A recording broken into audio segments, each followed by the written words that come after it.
This is the Taste Workshop Cooking Show, and today we're going to play with eggplants. The plan is that we're going to cook eggplant in some unusual ways.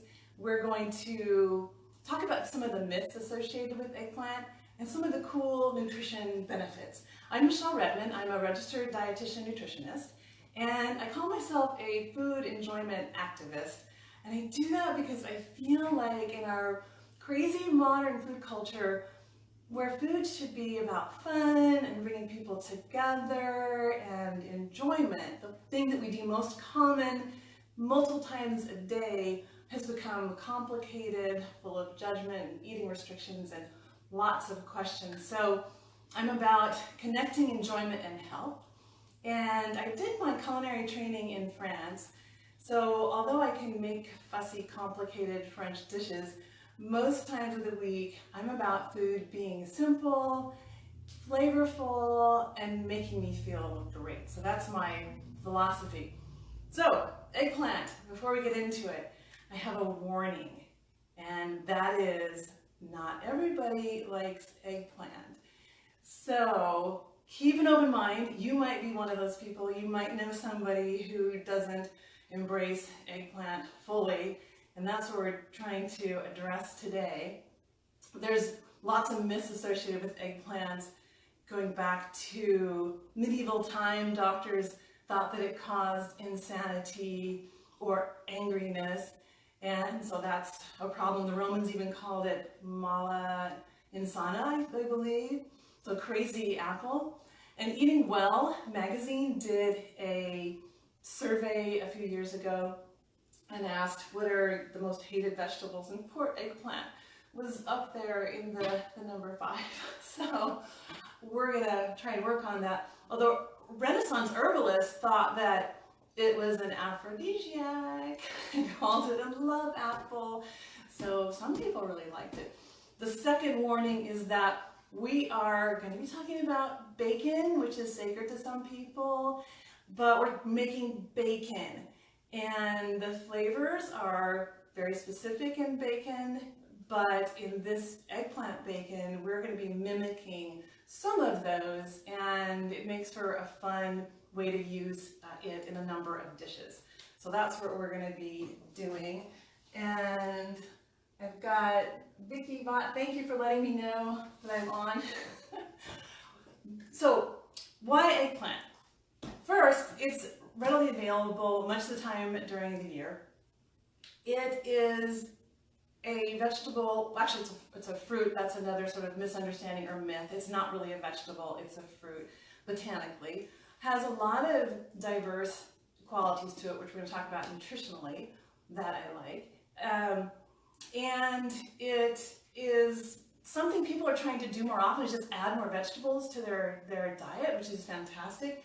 And what also stimulated this is I wrote an article for Food and Nutrition magazine, which is a wonderful magazine that is chock full of great information about nutrition, health, and cooking, and all sorts of tips. And the eggplant happened to be on the cover this month, which was really fun. And the recipe that we're going to do today, the eggplant bacon, is by Natalie Rizzo. She is also a registered dietitian with excellent culinary background. And there's a recipe in here too, also from Sanjita Pradam, on eggplant and peanut sauce. So if you happen to get a chance to look at this, check those out. I wanted to share that's where the recipe came from and the stimulus behind doing it. So we're going to get into cooking this really quickly. This is not a long video. We're going to be talking for about 20 or so minutes.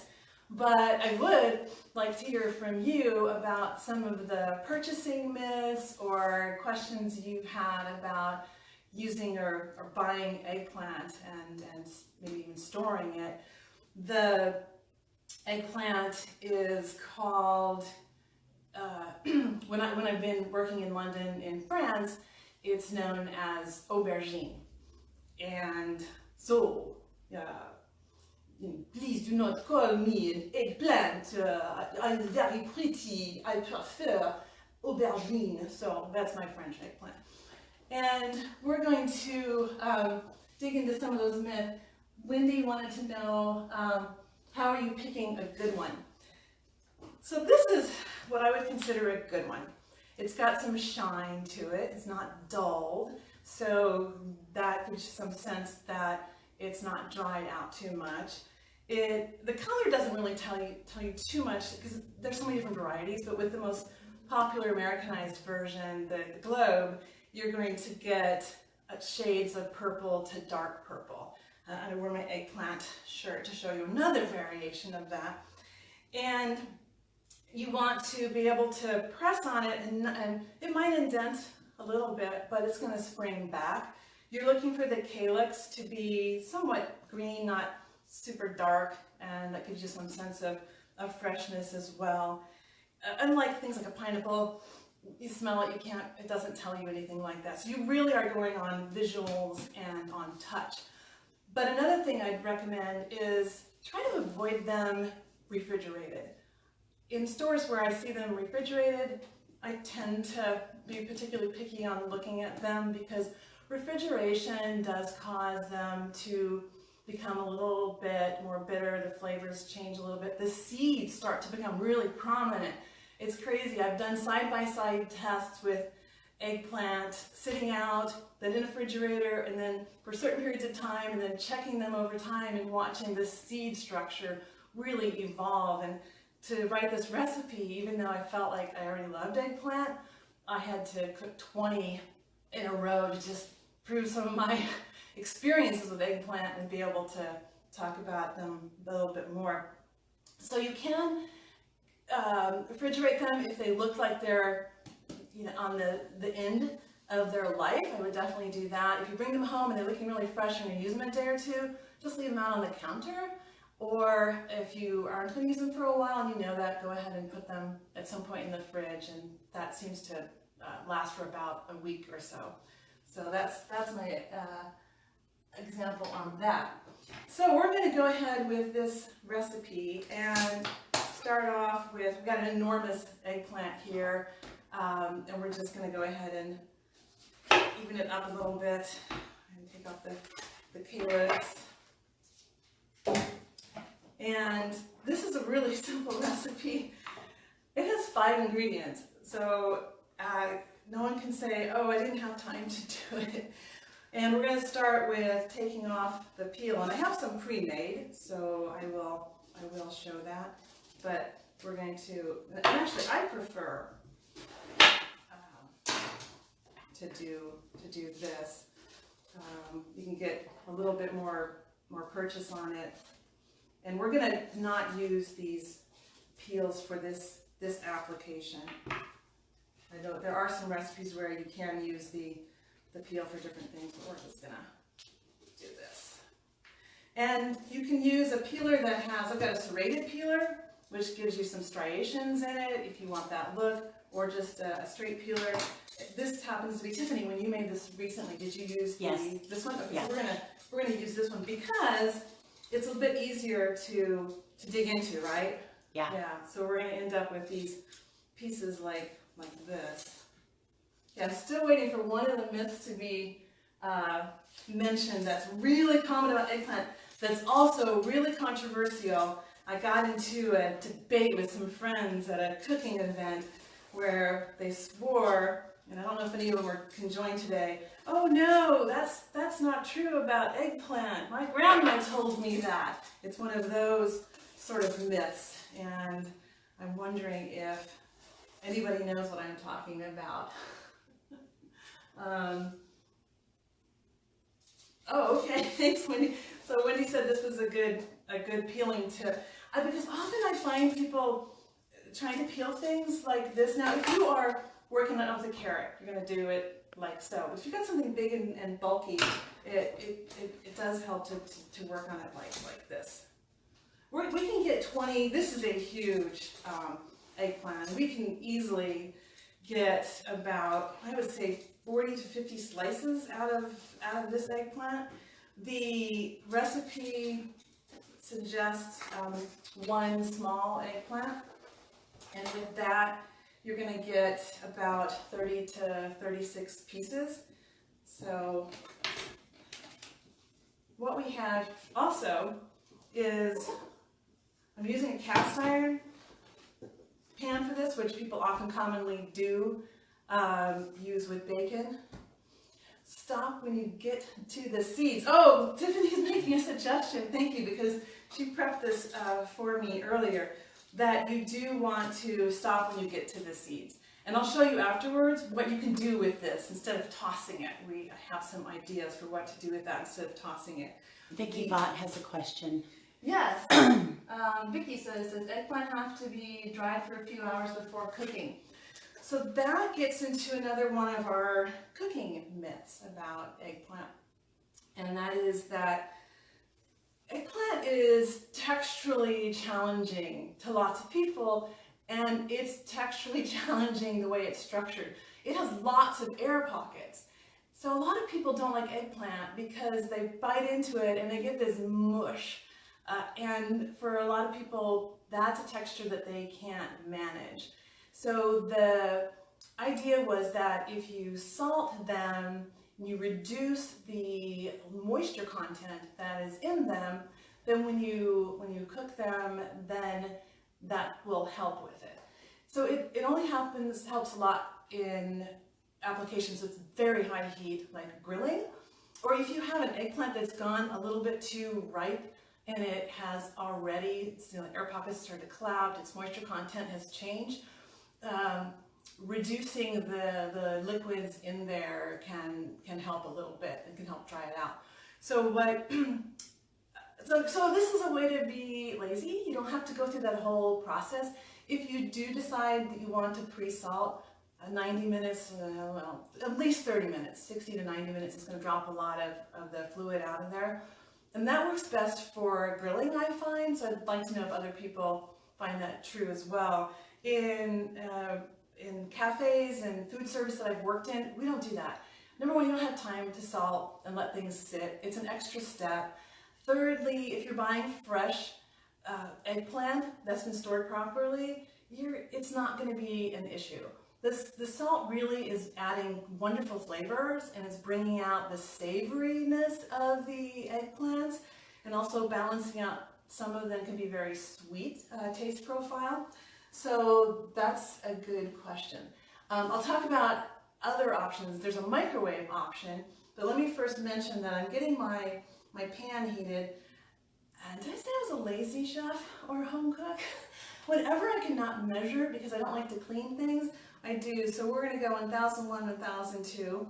So that's just a little over a tablespoon, so I don't have to bother with cleaning my tablespoon.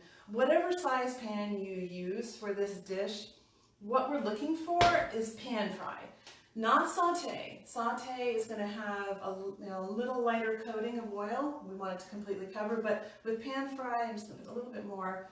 We want a little bit more option for the food to sit on top of the oil. We also want to make sure to get the pan warm before you put the oil in, so that the natural pockets, imperfections that are in pans, little divots, that when the pan warms up, it opens up, it allows the oil to seep into there, and you don't get things snagging on different parts of your pan. So that's also a good professional cooking technique for that. So we're going to let that get to where it's pre-smoking. We don't want smoking because it releases a chemical called acrolein. And acrolein is something you don't want to breathe in regularly. And we're going to get it to where it's pre-smoking. Any other questions? Okay, cool. So we're looking for, depending on the type of oil you use and the type of pan, your pre-smoke signals are going to be something like a shimmer, a wave. You're going to get maybe dimples or wrinkles. Those are the things I've observed over the 15 years of teaching cooking and then cooking myself. I don't cook myself. My own cooking experiences, and every pan and type of oil will give you something different. So you have to kind of look at it and it's going to tell you when it's ready. If you put it in too soon, then things just soak it up. You want enough oil where any moisture content that's in, or enough heat, so any moisture content that's in your food is going to not going to soak it up. It's going to sit on top. It's going to evaporate really quickly. And so we're getting that warmed up. Meantime, here's the really hard sauce that we're putting together for this. We have some low sodium tamari. The recipe calls for soy sauce. I have 5 kinds of tamari. I like tamari. And we're going to use 1.5 tablespoons of that. We're going to add a liquid smoke. This is a hickory liquid smoke. And Tiffany and I were smelling this earlier. It's really put a little behind our ears. I know. And then we've got, 1.5 tablespoons of soy. Right? Yeah. And then 1 teaspoon of the smoke, sorry. And then we've got 1 teaspoon of paprika. And I'm tending to use smoked paprika because I adore the flavor of smoked paprika. But you could use the traditional California paprika. This is one version of it.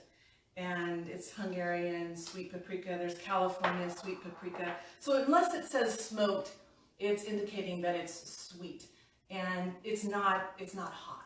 It's a pepper, it's a red pepper that's been baked, cooked and smoked, and the level of that gives you its flavor. So I have 4 different kinds of smoked paprika here. That's my little guilty pleasure. Wendy wants to know what liquid smoke is. Oh, liquid smoke. What is in liquid smoke? It is a flavoring agent. This particular brand is water, natural history smoke concentrate. Some of them have caramelization and colors and other flavor additives. So sometimes you'll see 5 to 6 and 7 ingredients. This one's very simple: water, natural hickory smoke concentrate. So they're taking the smoky product and the traditional way it's done, and you are getting steam out of it, and aromatic volatile compounds from that steam are then concentrated into a liquid. So that's the traditional way that is done. So we just get this little mixture right here, and the next step is, I've got this cute little plastic brush here, is to go ahead and get these coated generously. The way that I've done it before, Tiffany and I did it before, was just laid out all 30 to 36 strips of this and quickly went through it, and then we got it in the pan, which we're going to do next. And so the oil's about ready to go. Does anyone use hickory smoke in other things? I don't. I'm an omnivore, but I tend to do mostly plants. I don't do a lot of barbecue, but that's definitely one of the common ways to do it. So it's really fun to see it paired with vegetables. I'd recommend when you get it, go ahead and play with a bunch of different things that you can do with that. I've got my little fish handle for my cast iron.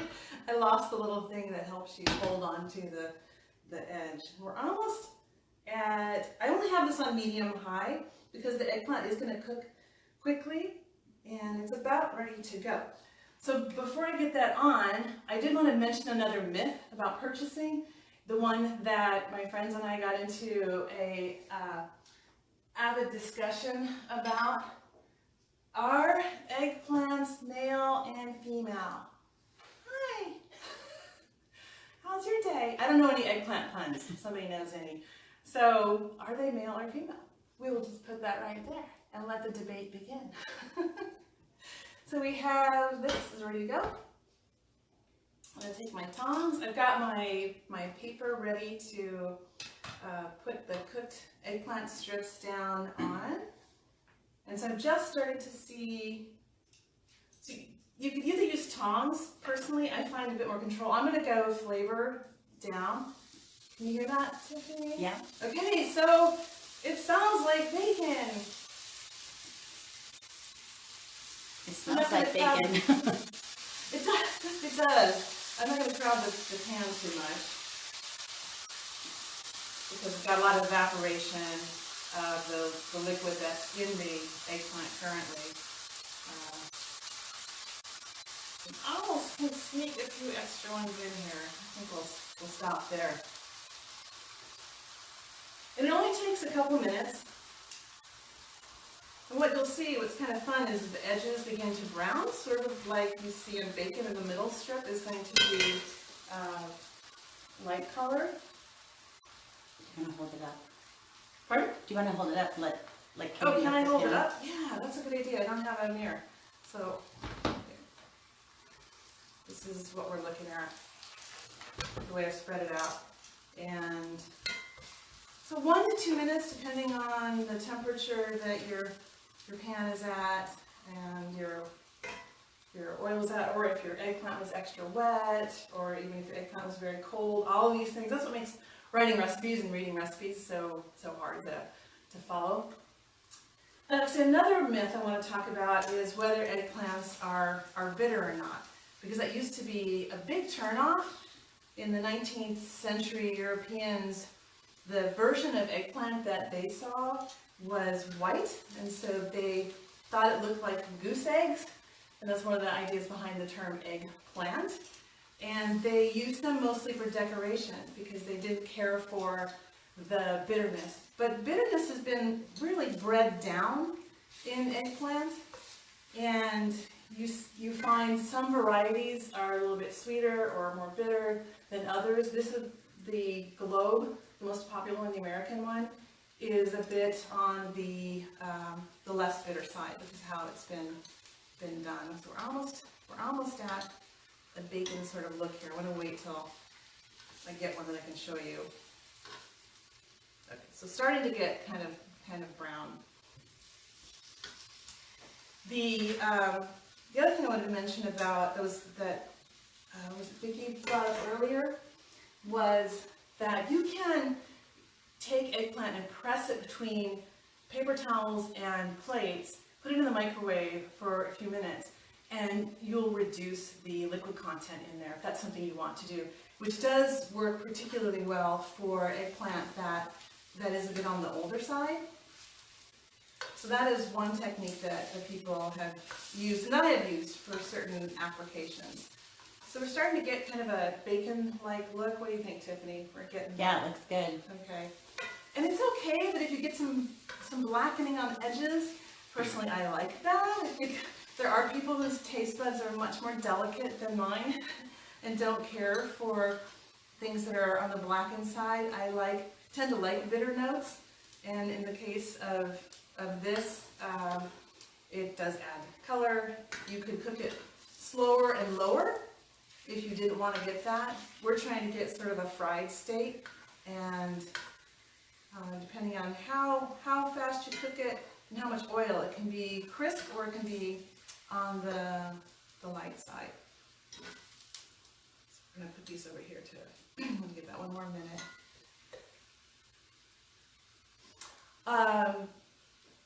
So also, when you talk about bitter, going back to how it's stored, the parts that are most bitter are the peel. So if that is something people are sensitive to, remove the peel.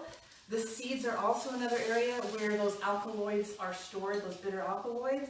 And that's another reason why eggplant that's old, eggplant that's been sitting in the refrigerator for too long, you get more seeds, it's going to be more on the bitter side. All right. One thing I haven't tried, if anybody tries this, I'm wondering what it works like in the microwave. I haven't tried that. Okay, any other questions? Cool. So that is going to be used for making a belt. Do you want to move the kids? Oh, yes. Okay.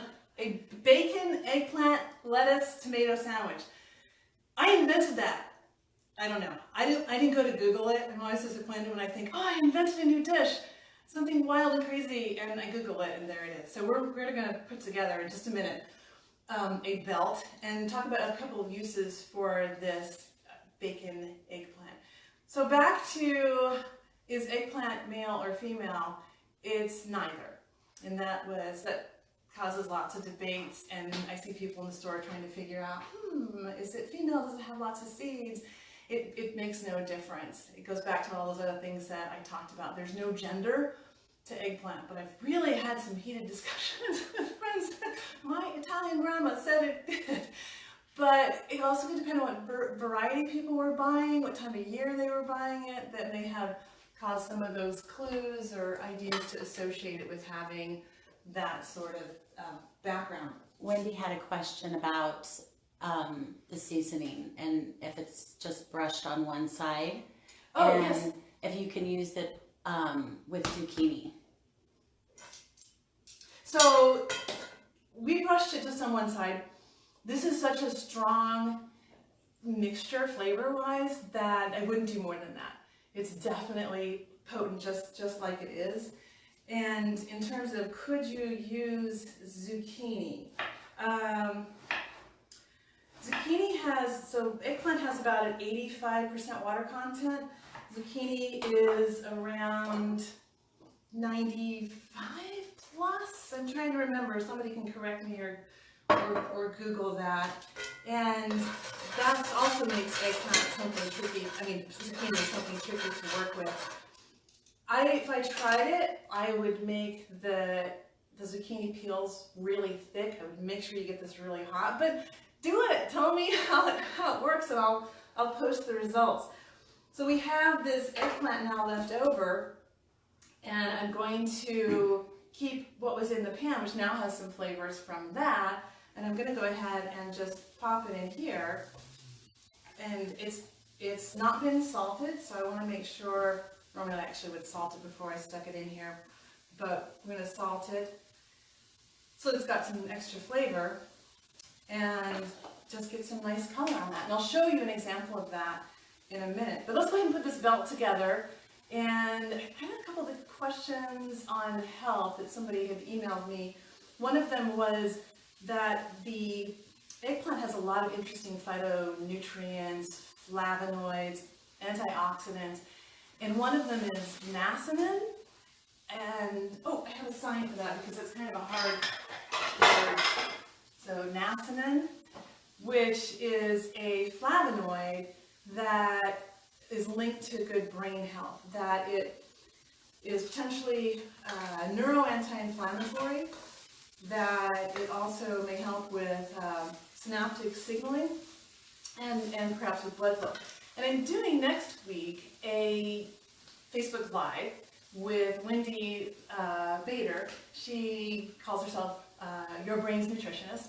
We're going to be talking about aspects of the Mediterranean diet that are anti-inflammatory and that are specifically good for the brain.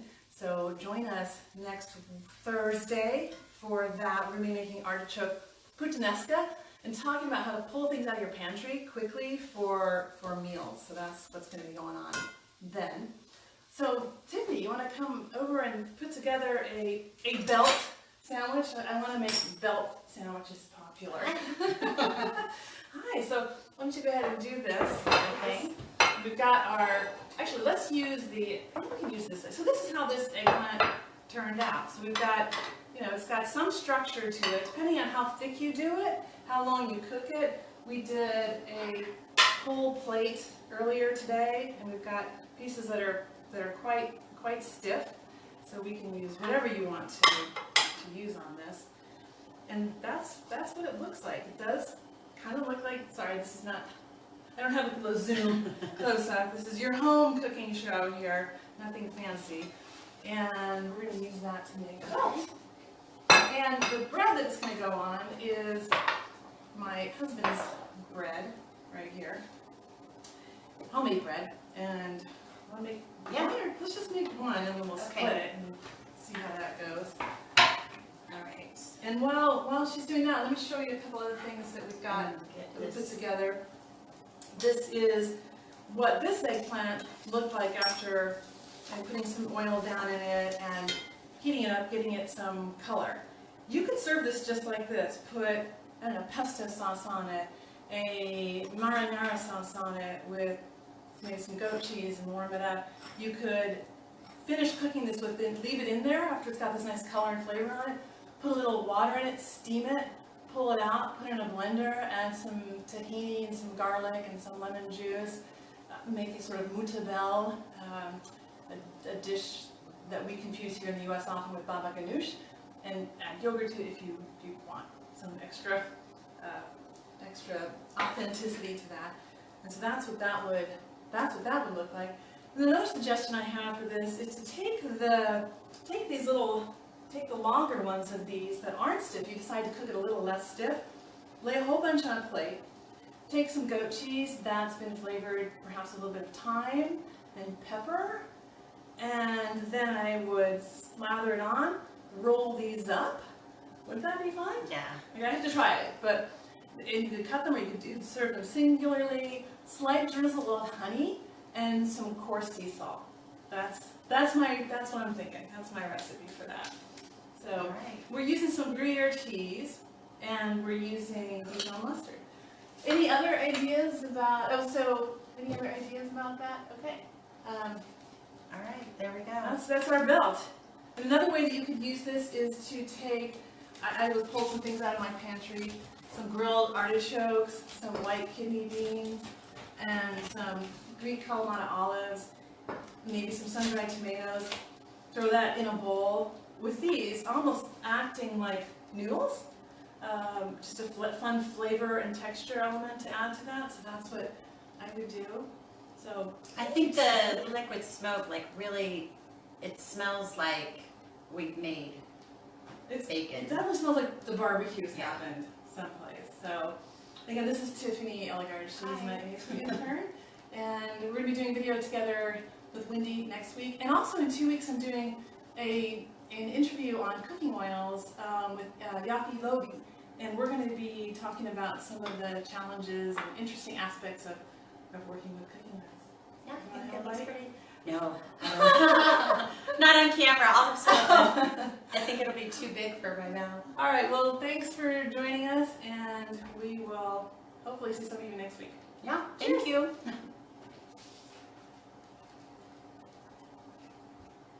Oh my. Okay, here we go.